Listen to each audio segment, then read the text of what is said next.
इस वक्त मैं मौजूद हूँ ग्रीन गोल्ड के रिसर्च एंड डेवलपमेंट फार्म पे, जहाँ पे आज हम आपको मिर्चों के ट्रायल के बारे में बताएंगे। तो मिर्चों के ट्रायल को सर वहाब डील कर रहे हैं, तो आइए हम उनसे पूछते हैं मिर्चों के बारे में।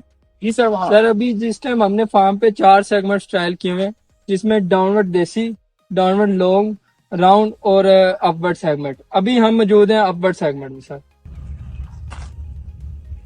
अपवर्ड सेगमेंट, सर ये तो पंजाब में बहुत कम दिखने को मिलता है, तो ये कहाँ पे लगता है और इसकी क्या खासियत है? सर ये जो इसकी ज्यादा डिमांड है वो केपी के और सिंध के एरियाज में है। तो ग्रीन गोल्ड का जैसे कि आपको पता है हमेशा ये यही एम रहा है कि वो किसी मखसूस एरिया के लिए काम नहीं करता। वो हर इलाके को, हर एरिया को मद्देनजर रखते हुए उसकी डिमांड को ऐसी वैरायटीज लेके आता है जो उस एरिया की नीड्स पूरी करे। तो जैसे कि आपको अभी मैंने बताया कि ये केपी के और सिंध में ज्यादा इसकी डिमांड की जाती है। तो इसी वजह से ये हम इस पे ज्यादा काम कर रहे हैं कि उन एरियाज के लिए ऐसे बेहतर से बेहतर वैरायटीज लाएं जो कि वहाँ की डिमांड पे पूरा उतरे।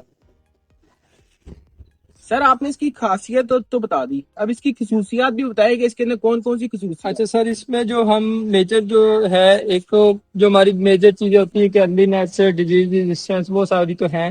लेकिन जो मेन हम इसमें देखते हैं कि ये देखिए सर, क्लस्टर्स की फॉर्म में होना चाहिए फ्रूट, और एक क्लस्टर में 20 से ज्यादा फ्रूट होना चाहिए। अभी मैं अगर काउंट करूँ तो 1 2 3 4 5 6 7 8 9, उसके बाद 10 11 12 13 14 15 16 17 18 19 20 21 22 23 24 25 फ्रूट है, 26 फ्रूट है। और अगर हम इसी तरह सारे क्लस्टर को देखें तो सारे क्लस्टर में जो एवरेज है वो 20 से 30 फ्रूट्स के दरमियान है।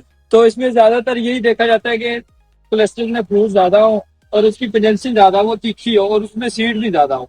और और इसकी जो ये शेल्फ लाइफ है वो भी अच्छी हो, कि अभी इसको काफी दिन हो गए मैच्योर हुए, लेकिन अभी भी जो उसका फ्रूट है वो फ्रेश है प्लांट से। ग्रीन गोल्ड ना सिर्फ पंजाब बल्कि पूरे पाकिस्तान के लिए काम करता है। इसीलिए हम कहते हैं green gold is the dream gold.